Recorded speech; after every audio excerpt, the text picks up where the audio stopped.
Hi guys, this is Klazart being on audio commentary, a non-savior commentary for once, and this is the Winners League Shinhan Bank Pro League matchup between SKT1 and Samsung Khan. I'm looking forward to it. Both of these teams have some good players, some great players, some players with past glories, and some players looking to revive their careers as well as players looking to break out. So we should have a little bit of everything. This is going to be game one. It's going to be between the Zerg and Frozian, who for some reason has decided to change his name to Cute Angel.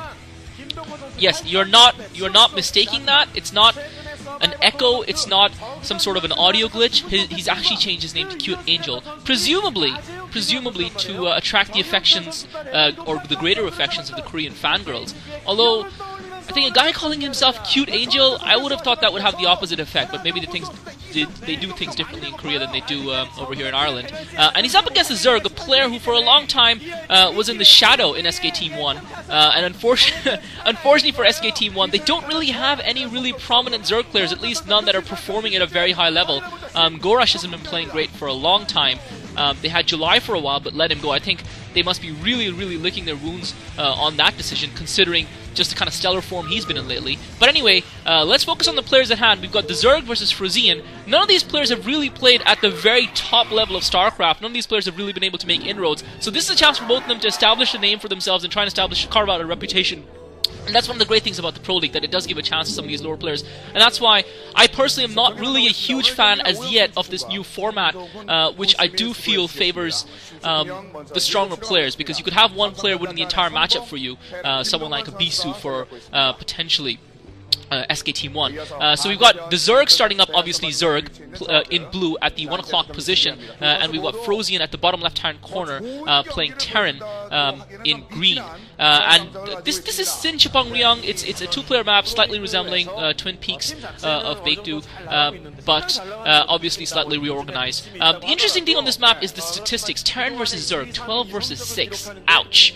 As it is, the Zerg doesn't have a massive reputation going into this game, so you've got to fear for him on such a imbalanced matchup. And I've got to question SKT1's decision-making here again, of putting the Zerg in again. Maybe he's got a specific strategy plan, he's practiced for it. This is the only thing he's had to prepare for. It's not like he's got to spend hours and hours practicing for the MSL in the Pro League. So maybe he's got a special strategy here to take down Frozian. But I think you've got to give credit to the Samsung manager. We all know how good she is for putting a Terran player onto a map which is again heavily favored for Terran players, especially against Zerg players. And considering SKT1's strong Terran lineup, considering how many great Terran players they've got, okay, maybe they haven't been performing at their peak recently. You'd have thought they would have done the same. Nevertheless, it's going to be interesting. Looks like we're going to see a 12 pool here from the Zerg. So the Zerg's gone for a 12 pool. Meanwhile, it looks like Frozian has, and I'm not going to call him Cute Angel, sorry. It's just saying the word Cute Angel, I think it would arouse feminine tendencies in me that I'd rather keep buried. But anyway, so Frozian has started up his racks. Cute Angel, meanwhile, has gone 12 pool. And I think 12 pool is a good build on this map, because it isn't, it's a two-player map. It's easy to scout. It's easy to know what your opponent is up to. You might as well try and give yourself that little bit of an economic advantage. And your opponent is also going to be in a good position in case you try and something cheesy or something extraordinarily cute as it might be. And looks like he's actually taking his expansion now, the Zerg.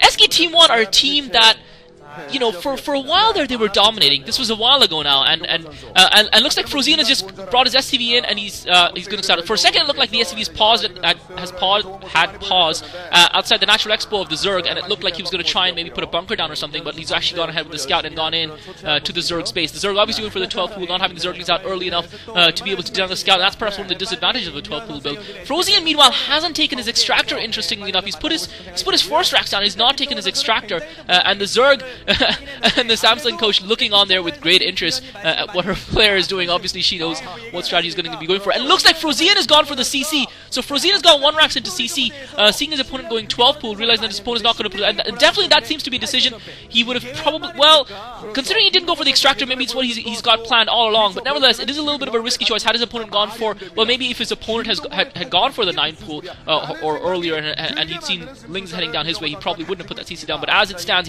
he has put that CC down. And his opponent's going to be aware of it. I'm not sure if that's really a great strategy, putting your going 1 racks into CC against a Zerg who because that's exactly what you're doing, because it does reveal your strategy a little bit to your opponent, especially when you haven't been able to pressure them at all or deny the scout at all.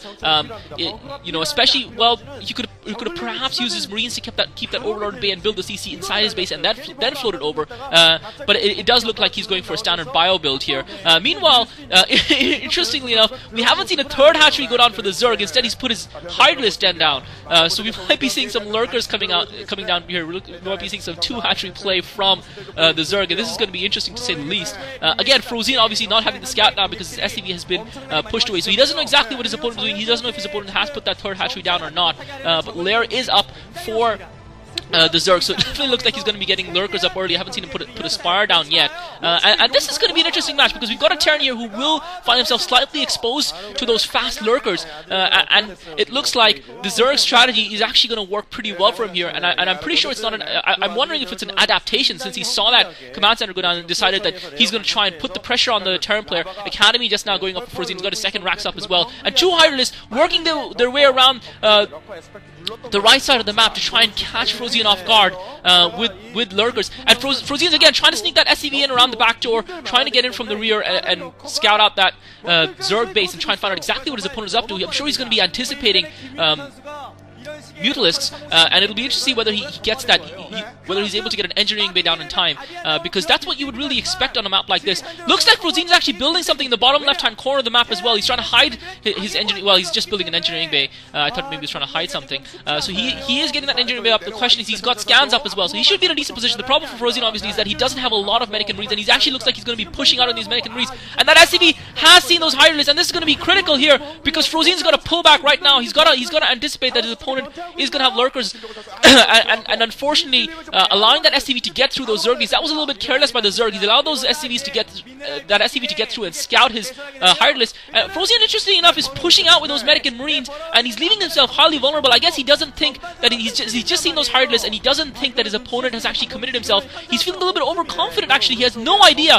He's going to get caught completely with his pants down here because the lurkers are going to come in at the rear, and he's got no units to defend whatsoever because he didn't go for that one Rax into CC, and the 2 Sunkens are up for his opponent, although he would probably had a couple more lurkers going up as well in his main. And now Frozine's going to lose the advantage that he's had from that X, but he's only got the 1 Marine and the 1 medic, and the Zerg is very heavily in place with those 2 lurkers, and those 2 lurkers are going to be difficult to dislodge because of the way they're positioned.